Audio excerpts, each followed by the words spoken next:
To create groups in your Read Live account, log in as a staff member, navigate to the homepage, and locate the tile titled My Groups. Click that tile. Notice this table is blank because no groups have been created yet. Then locate the Add Group button in the upper left corner and click it. Next, enter the name of your first group. Add a description if you choose, and click Save. Now locate the Add Students to Group button near the top of the page and click it. Here is a list of students at my site. Notice the name of the group I am editing is in the upper left-hand corner.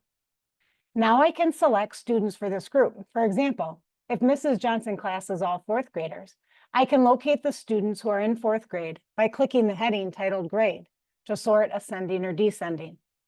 I could also filter by selecting the 4 from the drop-down menu and clicking Apply.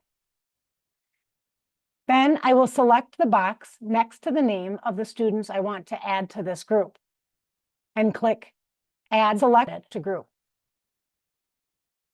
Now my Period 1 class students have been added. I can go back to the home page to do a different task. And if I need to come back to add additional groups, I can go back to my groups, add another one, or edit an existing one. Groups are not dynamic, so if a new student is added into the account, you will need to edit your group.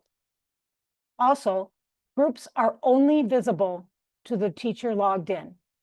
No one else can see or access the groups that you create within the account.